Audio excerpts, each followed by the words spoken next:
Hi everyone, welcome to Raj IAS. I am Ankit Kaushal. Hopefully आप अपने घर में सब अच्छे होंगे। तो गाइज अच्छे रहिए, ध्यान रखिए अपना। एंड गाइज आज हम डिस्कस करेंगे करंट अफेयर से रिलेटेड बहुत ही important topic, understanding international monetary fund bail out. अब इससे रिलेटेड द हिंदू में और इंडियन एक्सप्रेस में हमें आर्टिकल भी देखने को मिला। अगर हम पिछले 10 से 15 दिन की बात करें, इंडियन एक्सप्रेस का एक आर्टिकल हम देख लेते हैं। What is an IMF bailout? When is it provided to a country? And what are the lending conditions? अब यहाँ पर सबसे पहले हमें समझना होगा कि IMF होता क्या है, और उसके साथ साथ हम समझेंगे स्पेशल ड्राइंग राइट, और देन हम समझेंगे कि अगर IMF किसी भी कंट्री को फाइनेंशियल असिस्टेंस प्रोवाइड कर रहा है तो उस केस में IMF की यहाँ पर बेल आउट लेंडिंग कंडीशंस के हैं। तो ये हम काफ़ी डिटेल में कवर करेंगे, लेकिन उससे पहले टॉपिक से रिलेटेड क्वेश्चन देख लेते हैं। अब यहाँ पर जो क्वेश्चन है, consider the following statement about the extended fund facility recently seen in news in context of Sri Lanka economical crisis. दो स्टेटमेंट हमारे पास गिवन है। फर्स्ट स्टेटमेंट क्या कहती है? It is a form of financial assistance to country facing serious medium term of balance of payment problem because of structural weakness debt required time to address. उसके बाद second statement है, IMF provide conditional loan to countries under EEF बोले तो extended fund facility. तो hopefully दोनों ही statement आपको clear होगी होंगी, और आपने मुझे कमेंट सेक्शन में बताना है इनमें से कौन सी स्टेटमेंट सही है। और मैं आशा करूँगा कि आप इस क्वेश्चन का आंसर मुझे अभी के अभी दोगे, जब लास्ट में हम इस क्वेश्चन को डिस्कस करेंगे और टॉपिक हम काफ़ी डिटेल में समझेंगे। अगर आपका कोई डाउट होगा वो भी साथ साथ क्लियर हो जाएगा। तो चलिए आप इस क्वेश्चन का आंसर दीजिए वीडियो को पॉज करके, और देन हम यहाँ पर टॉपिक को समझ लेते हैं। अब देखिए, ये जो IMF का अभी बेल आउट हमें कंडीशन देखने को मिल रही है, और ये किस कंटेक्स्ट में है तो वो हम समझ लेते हैं। तो देखिए, international monetary fund executive board approved nearly $3 billion bail out plan for Sri Lanka. अभी के लिए यहाँ पर इमीडिएटली दिया जा रहा है $333 मिलियन। और आपको पता है श्रीलंका में इकोनॉमिकल क्राइसिस चल रहा है। अब किसी भी कंट्री में इकोनॉमिकल क्राइसिस होता क्यों है? अगर हम बिल्कुल बेसिक सा समझे, जैसे पाकिस्तान में भी हमें इसी तरह की कंडीशन देखने को मिल रही है, और 2022 में अगर हम देखें तो पाकिस्तान में काफ़ी ज़्यादा शॉर्टेज हो गई थी फूड की, ऑयल की, गैस की, और इन्फ्लेशन भी काफ़ी ज़्यादा हमें देखने को मिल रहा है। तो उस कंडीशन में यहाँ पर जो IMF है वो किस तरह से हेल्प करता है ये हमें पता होना चाहिए, और बाद में हम यहाँ पर ये समझेंगे रीजंस फॉर बेल आउट। अब सिंपल वर्ड्स में अगर हम बात करें, currency crisis are usually the result of mismanagement of currency by its central bank. और यहाँ पर मेन से रीज़न है इनअप्रोप्रिएट मॉनेटरी पॉलिसीज़, और अगर किसी कंट्री का फिजिकल डेफिसिट बढ़ जाए, और यहाँ पर अगर हम बात करें लार्ज करंट अकाउंट, और उसके बाद जो इंस्टीट्यूशंस हैं, जो मतलब फाइनेंशियल इंस्टीट्यूशन है, वो बहुत वीक हो, अच्छे से वर्क ना करें, इंस्टेबिलिटी हो पॉलिटिक्स में, तो उस कंडीशन में हम देखते हैं हमें यहाँ पर इकोनॉमिकल क्राइसिस देखने को मिलता है किसी भी कंट्री में। और उसके बाद अगर इकोनॉमिकल क्राइसिस आया है तो देन IMF यहाँ पर हेल्प करेगा, लेकिन कंडीशंस लगाएगा। अब वो कंडीशंस हम काफ़ी डिटेल में डिस्कस करेंगे। समटाइम्स क्या होता है कि यहाँ पर bad luck can also contribute to a crisis. अब बैड लक कैसे कंट्रीब्यूट करता है? जैसे कोविड-19 के समय में हमने देखा था कि श्रीलंका में जो फॉरेन ट्रैवलर्स हैं वो आना बंद हो गए थे। अब कोविड-19 में तो आपको पता था कि बिल्कुल जो टूरिज़्म है वो कहीं ना कहीं ख़त्म ही हो गया था। तो उस कंडीशन में भी हम कह सकते हैं, लेकिन बैड लक इतना इम्पैक्ट नहीं डालता। अगर कंट्री यहाँ पर इकोनॉमिकल क्राइसिस झेल रही है तो उसके पीछे के रीजंस होते हैं, फाइनेंशियल इंस्टीट्यूशन बहुत वीक है, और पॉलिटिकल, जैसे कि मैंने आपको बताया, इंस्टेबिलिटी है, और साथ साथ एक कंडीशन जो आज की डेट में हमें देखने को मिल रही है फ्रीबीज़ की। फ्रीबीज़ क्या होता है कि हमारी जो गवर्नमेंट्स होती है, किसी भी कंट्री की गवर्नमेंट होती है, तो वो पुअर जो पीपल होते हैं कंट्री के, उनको सब्सिडीज़ वगैरह प्रोवाइड करती है, और टैक्स कलेक्शन अच्छा नहीं होता, तो उस कंडीशन में एक प्रॉपर इनकम जनरेट नहीं कर पाती कंट्री, और देन हमें इस तरह की कंडीशन देखने को मिलती है। बट चलिए पहले हम यहाँ पर ये समझ लेते हैं रीजंस क्या हैं बेल आउट के। हाँ, bail out means extended support to an entity facing a threat of bankruptcy.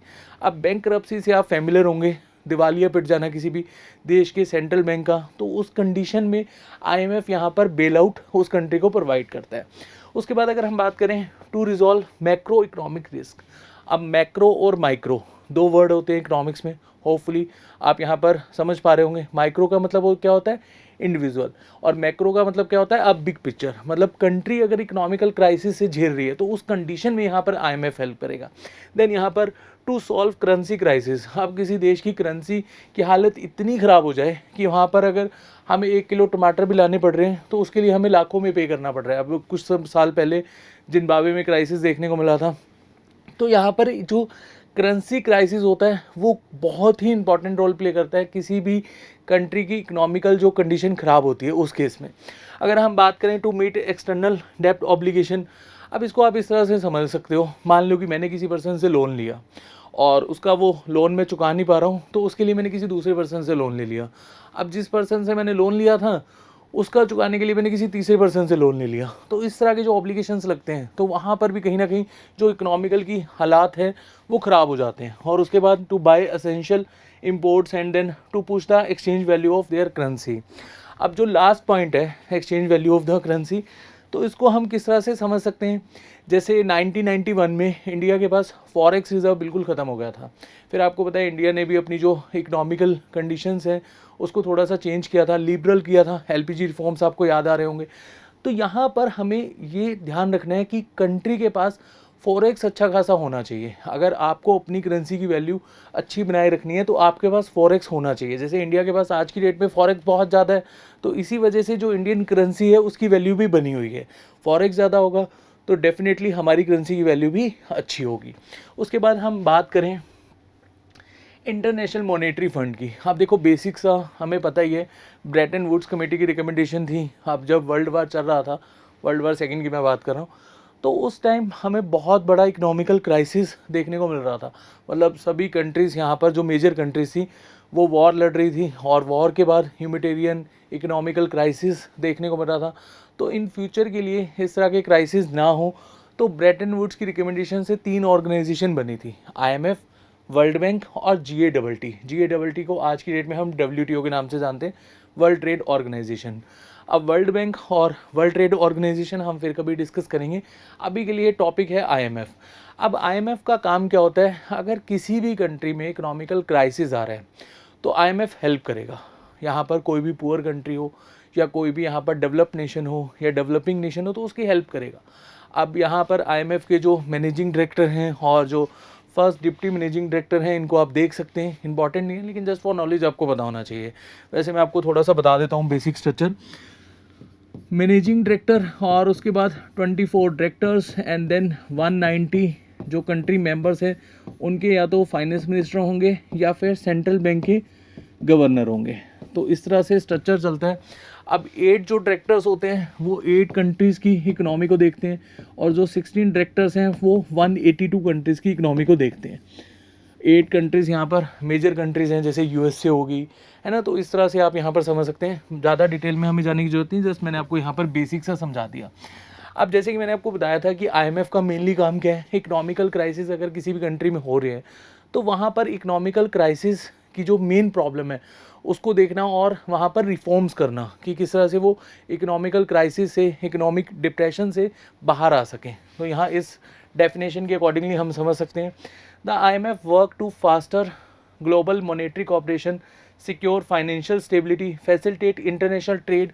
अगर इंटरनेशनल ट्रेड कर पाएंगे तभी तो कहीं ना कहीं जो बेसिकली इंपोर्ट एक्सपोर्ट अगर अच्छा होगा तो फाइनेंशियल जो कंडीशन है वो भी अपने आप सुधर जाएगी। Promote high employment, sustainable economical growth हो और reduce poverty around the world. तो गरीबी जो है उसको कहीं ना कहीं दूर करना भी एक लक्ष्य है IMF का।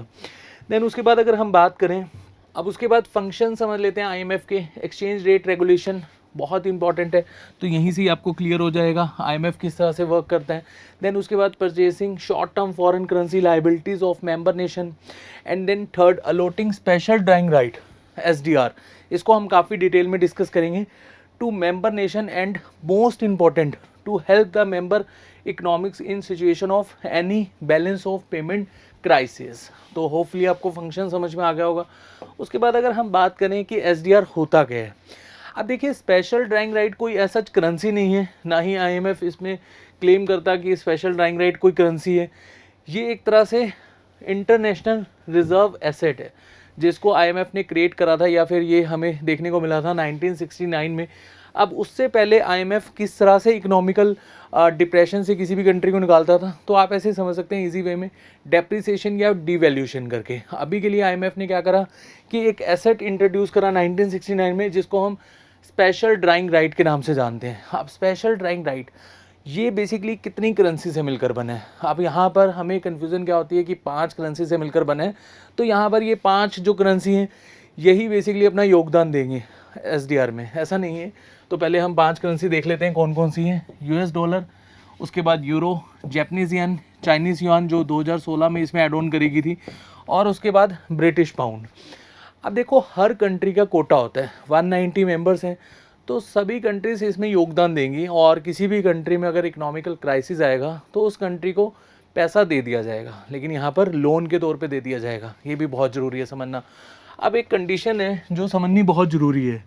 जैसे मान लो कि पाकिस्तान में जो अभी क्राइसिस हमें देखने को मिल रहा है, और पाकिस्तान को भी एक बेल आउट प्लान दिया गया था आईएमएफ के द्वारा, तो अगर कोई कंट्री है यहाँ पर उसमें इकोनॉमिकल क्राइसिस हमें देखने को मिल रहा है, तो यहाँ पर वोटिंग होगी, जितने भी इसके मेंबर्स हैं भाई इस कंट्री की हमें हेल्प करनी है कि नहीं करनी। और इसमें अगर 85% अगर यहाँ पर जो कोटा है, जो 85% कोटा अगर एग्री होता है, तभी फाइनेंशियल हेल्प दी जाएगी उस कंट्री को। अब 85% कोटा में सबसे इम्पॉर्टेंट रोल है यूएसए का, क्योंकि यूएसए होल्ड करता है 70% कोटा। तो आप देख सकते हैं अगर यूएसए एग्री नहीं होगा तो उस कंट्री को फाइनेंशियल असिस्टेंस नहीं दी जाएगी। इंडिया का कोटा कितना है? 2.76%। अगर मान लो कि यहाँ पर 100 रुपये जमा हो रहे हैं तो इंडिया कितना करवा रहा है? 2.76%। तो होपफुली आपको क्लियर हो गया होगा। अब ये जो 5 करेंसी हैं मेनली इनका कोटा ज़्यादा है। यूएस डॉलर हो गया, euro, Japanese yen, Chinese yuan and British pound. लेकिन यहाँ पर सभी कंट्रीज़ को कंट्रीब्यूशन देना होगा। होपफुली आपको क्लियर हो गया होगा। ये डाउट्स बहुत ज़्यादा रहते हैं। उसके बाद अगर हम बात करें एसडीआर को हम यूज़ कहाँ कर सकते हैं? SDR can be use for international trade में यूज़ कर सकते हैं, या फिर helpful to control liquidity at the international level. और इसी वजह से इसको पेपर गोल्ड भी कहा जाता है। पेपर गोल्ड इसको हम किस तरह से समझ सकते हैं? जैसे मान लो कि आपके पास पैसा ख़त्म हो गया, तो हमारे घर में ऐसी कौन सी चीज़ है जो बहुत ही ईजिली उसको हम मार्केट में जाकर बेच सकते हैं? गोल्ड। तो अगर किसी कंट्री का इकोनॉमिकल जो कंडीशन है वो बिगड़ जाए, तो उस केस में वो आईएमएफ से जो एसडीआर ले रहे हैं तो वो किस तरह से वर्क करेगा? एक गोल्ड के तरीके से। तो इसी वजह से इसको पेपर गोल्ड कहा जाता है। तो होपफुली आपको यहाँ क्लियर हो गया होगा। देन अगर हम यहाँ पर बात करें कंडीशंस फॉर बेल आउट, जो हमारा मेन यहाँ पर कंसर्न है। अब कंडीशन समझना बहुत ज़रूरी है। सबसे पहले structural reforms such as fiscal transparency. अब कितना उधार देना है और किस तरह से जो कंट्री है वो टैक्स पेयर से टैक्स वसूलती है। और देन यहाँ पर जो फ्रीबीज एक कंसेप्ट चल रहा है, मतलब जो गवर्नमेंट सब्सिडीज़ दी जा रही हैं पुअर पीपल्स को, वो बेसिकली कहीं ना कहीं कम हो। अब यहाँ पर पाकिस्तान है, जो श्रीलंका है और इंडिया, ऐसी कंट्रीज़ को जो बेसिकली गवर्नमेंट जो सब्सिडीज़ हैं वो देना भी बहुत ज़रूरी है, क्योंकि आपको पता है हमारे देश में भी गरीबी बहुत ज़्यादा है, ऐसी पाकिस्तान में गरीबी बहुत ज़्यादा है। तो पाकिस्तान के द्वारा भी एक कंडीशन रखी गई थी कि हमारे देश में गरीबी इतनी ज़्यादा है, अगर हम सब्सिडीज़ नहीं देंगे और अगर हम सबसे टैक्स वसूलेंगे तो हमारे को तो यहाँ पर एक तरह से जो पॉलिटिकल इंस्टेबिलिटी वो ज़्यादा देखने को मिलेगी, मतलब लोगों का गुस्सा देखने को मिलेगा। तो ऐसे भी आप यहाँ पर समझ सकते हैं। लेकिन आईएमएफ यहाँ पर स्ट्रिक्टली बोलता है कि आपको टैक्स तो वसूलना ही होगा, और साथ साथ जो गवर्नमेंट सब्सिडीज़ हैं वो बंद करनी होगी। अब अगर देश के पास पैसा ही नहीं होगा तो वो गवर्नमेंट सब्सिडी देगा कैसे, है ना? तो ये पॉइंट हमें समझना होगा। टैक्स रिफॉर्म्स करने होंगे। और उसके बाद अगर हम बात करें reforms in state on enterprises, अब जो भी फाइनेंशियल इंस्टीट्यूशंस हैं उनमें हमें रिफॉर्म्स करने होंगे। और यहाँ पर आईएमएफ की बहुत ज़्यादा इन्वॉल्वमेंट हो जाती है अगर बेल आउट दे रहा है। अब सिंपल सी वर्ड है, आईएमएफ इतनी ज़्यादा इन्वॉल्वमेंट क्यों कर रहा है? देखो एक ऑर्गेनाइजेशन है, अगर वो पैसा दे रहा है, मान लो कि मैंने आपको पैसा दिया, तो मैं तो कोशिश करूँगा ना मेरा पैसा आपसे निकले। आईएमएफ भी यही कोशिश करेगा कि मैंने जो पैसा दिया वो निकले। अब निकलेगा कैसे? अगर वहाँ पर फाइनेंशियल स्ट्रक्चर सेम रहेगा तो करप्शन ज़्यादा हमें देखने को मिलेगी, पॉलिटिकल इंस्टेबिलिटी देखने को मिलेगी, टैक्स को लेकर वो कोई रिफॉर्म नहीं करेंगे, फिर से गवर्नमेंट सब्सिडीज़ बांटी जा रही हैं, फ्रीबीज़ का कंसेप्ट देखने को मिल रहा है। तो यहाँ पर हमें कहीं ना कहीं समझना होगा कि आईएमएफ के द्वारा जो कंडीशंस लगाई जा रही हैं वो कहीं ना कहीं सही हैं। ठीक है, तो होपफुली आपको क्लियर हो गया होगा। इजी वे में मैंने आपको समझा दिया।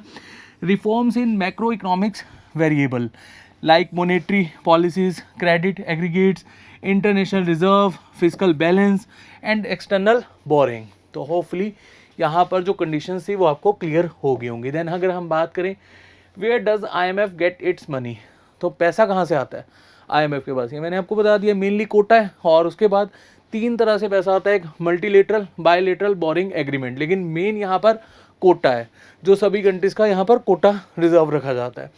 तो यहाँ पर देखिए मैंने लिखा भी हुआ है, quota are the IMF main source, ये पॉइंट आपने यहाँ पर याद रखना है। IMF का करंट टोटल रिसोर्स कितना है, SDR 977 बिलियन। अगर हम इसकी लैंडिंग कैपेसिटी देखें तो अराउंड 713 बिलियन, और अगर हम इसको US डॉलर में कन्वर्ट करें तो अराउंड 1 ट्रिलियन US डॉलर। तो आप देख सकते हैं कि लैंडिंग कैपेसिटी कितनी ज़्यादा है IMF की।